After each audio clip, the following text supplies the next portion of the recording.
time, kabrigada, alas 12 na ng tanghali. This time check is brought to you by Power Cells Herbal Capsule. Tuldo ka ng sakit dahil ikaw ang sandigan. Fix sa mga bagong balita. Rinig sa buong bansa. Buong bansa. Narito na ang Brigada Balita Nationwide. At ngayon, narito ang inyong mga tagapagbalita. Ang programang ito ay hatid sa inyo ng Power Cells Herbal Capsule. Tuldo ka ng sakit dahil ikaw ang sandigan. Siksik sa mga bagong balita. Brigada Balita Nationwide. Brigada Balita Nationwide. Brigada Balita Nationwide sa tanghali. Sa Brigada Balita Nationwide ngayong tanghali, dating Comelec Chief Andy Bautista at ilang opisyal ng Smartmatic naharap po yan sa bribery case sa US DOJ.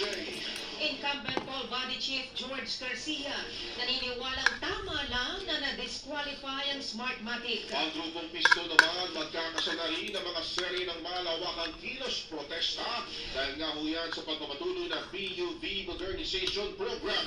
DOTR naniniwalang nagiging consistent lamang si Pangulong Marcos sa suporta sa PUV-MP kasunod ng pagtabla sa panawagang suspindehin ito. Investigasyon naman ng House Drug Committee sa AJK, War on Drugs at sa Bogo, lalong inaos sa labas ng Kamara. At ang katatapos lamang na MMCA sa 4 na bansa sa West Philippine Sea, hindi show of force sa alinmang bansa ayon sa Navy. Siksik sa mga bagong balita. Brigada Balita Nationwide. Buong puso kasama ang buong pwersa ng Brigada News FM. In the heart of changing lives, helping and inspiring people to achieve much better lives.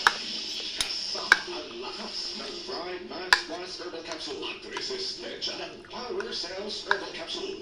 Ito ang Brigada Balita Nationwide. Brigada Balita Nationwide. Magandang tanghali Pilipinas, Luzon, Visayas, Mindanao at sa buong mundo. Mula ho nito sa Brigada News FM Manila, ito na ang Brigada Balita Nationwide sa tanghali. Para ho ngayon ng Biyernes mga kabrigada, August 9, 2024. At kami ho ang inyong mga lingkod, Brigada Gap Talisay. At Brigada Leo Navarro Maligdes. Brigada Balita Nationwide sa tanghali. At sa detalye ho ng ating mga balita mga kabrigada, inindig na ng US Federal Grand Jury sa Florida sina dating Comelec Chairperson Andy Bautista